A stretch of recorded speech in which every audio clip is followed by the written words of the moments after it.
Curious Naked Diatribes. Curious Naked Diatribes. Curious Naked Diatribes.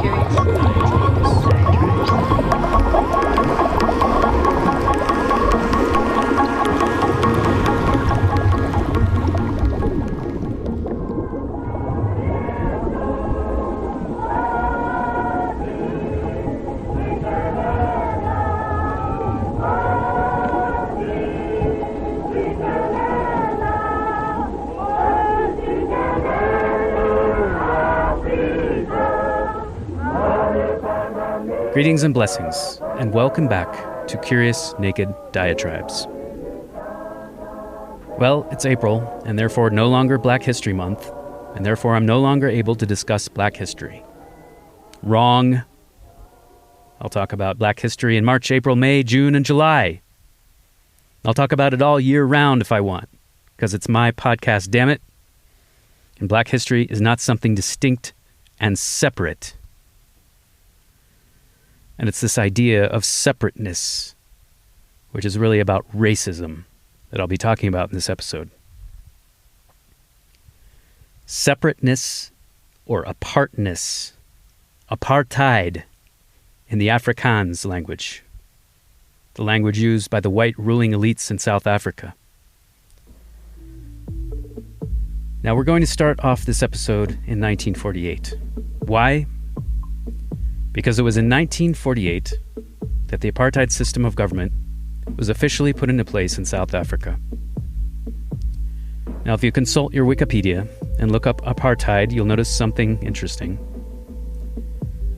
Apartheid, derived from the Afrikaans, the language used by the white ruling elites in South Africa, meaning separateness, or literally aparthood, quote, was a system of institutionalized racial segregation that existed in South Africa and Southwest Africa, now Namibia, from 1948 to the early 1990s. So the use of the past tense here seems to suggest this system of racial segregation only existed in this particular place during this particular time, when in fact we see plenty of evidence to the contrary. Jim Crow America is another example that comes to mind instantly. Jim Crow, of course, refers to the laws that enforced racial segregation in the southern United States in the late 19th and early 20th century. Whites-only restaurants, whites-only schools, whites-only restrooms, and so on. It didn't get much more segregated than that. So regardless of the origin of the term, we can see plenty of examples. The Jim Crow South was certainly apartheid. The entry continues. Apartheid was characterized by an authoritarian political culture based on Baskap. Baskap is the Afrikaans term meaning bossship or bosshood. So Baskap really embodied the philosophy of apartheid and of white supremacy. So just think of it like this. The white people wanted to be the boss. The idea was that black South Africans needed people to boss them. And who better to do it than white colonizers? So Baskap, quote, ensured that South Africa was dominated politically, socially, and economically by the nation's minority white population. Mr. Nockway, Mr. Prinsloo of the Native Affairs Department told me in Pretoria this week that the African accepts and wants apartheid as a stage of development. Well, do you, sir, agree? Well, Mr. Prinslow's information and mine, and I can claim to be slightly more informed than Mr. Prinsloo because I live among the Africans, and I am an African, cannot be quite correct at all.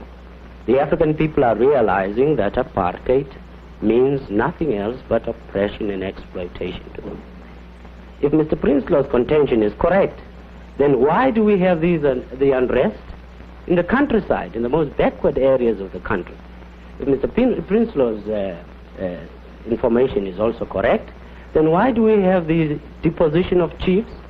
Why do we have the government agents moving around in the rural areas to find out what is going on. If the people were so contented, surely it wouldn't be necessary to have so many agents watching over them. This system of domination by a white minority in South Africa, first the Dutch and later the British, was officially put into place in 1948 by the National Party. This was the political party composed of Afrikaners, the minority white ethnic group in South Africa, descended primarily from the Dutch colonizers. As you might imagine, the majority of South Africans didn't particularly enjoy this apartheid system, as they were forced from their ancestral lands onto what were called native reserves by Dutch and later British colonizers. By the early 20th century, 70% of the population was living on about 13% of the land.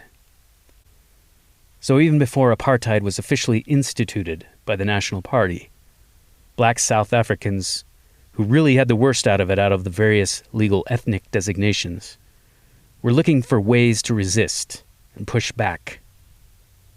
There was a lot of organizing and strategizing among various political groups.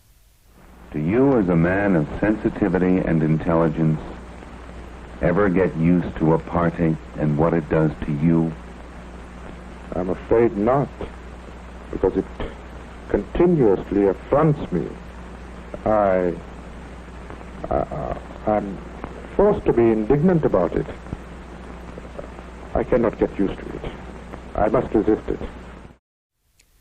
Now, I'm not a historian, so I'll just share with you a few things from my limited research and focus on the figure most people are already familiar with, Nelson Mandela.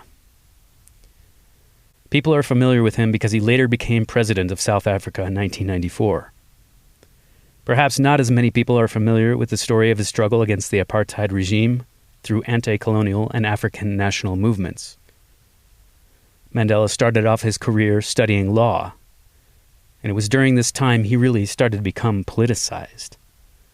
In 1943, he joined the African National Congress, ANC, and co-founded its youth league a year later. So by the time apartheid was instituted, Mandela and the ANC had taken it upon themselves to overthrow this unjust, racist system. In 1952, the ANC joined with other political groups to launch the Defiance Campaign, which was a campaign of nonviolent civil disobedience. On one occasion, Mandela led a group of 50 men through a whites-only area of Johannesburg after a curfew in direct violation of these segregation laws. People began to follow this example throughout the country, with the intention of overwhelming the government by openly defying the law.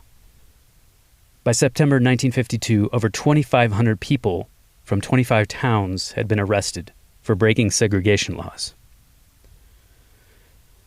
Mandela was starting to become a real problem for the government for his role in mobilizing popular movements. But the effectiveness of the Defiance Campaign was limited and resulted in no lasting reforms from the apartheid regime. Peaceful protests were often met with brutal and deadly retaliation from the government. Eventually, Mandela had to consider more radical tactics. And of course, the government used every means at their disposal to diminish his impact, including imprisonment. Mandela spent 27 years of his life in prison. And even despite this, while in prison, he managed to find ways to organize resistance and sustain his influence. That speaks powerfully to the strength of his convictions. For anybody who changes his principles depending on whom he is dealing, that is not a man who can lead a nation.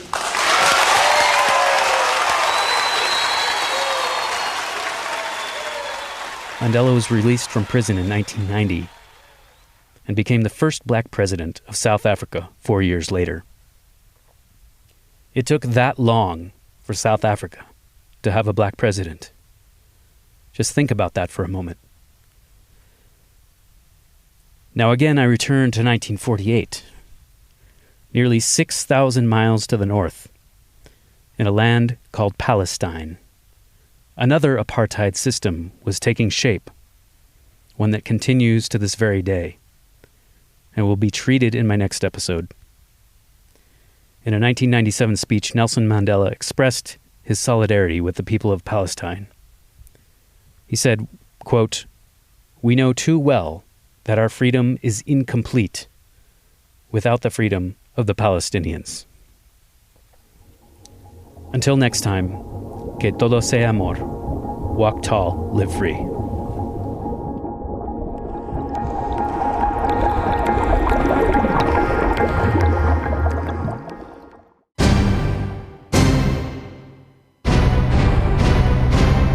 Javi Media.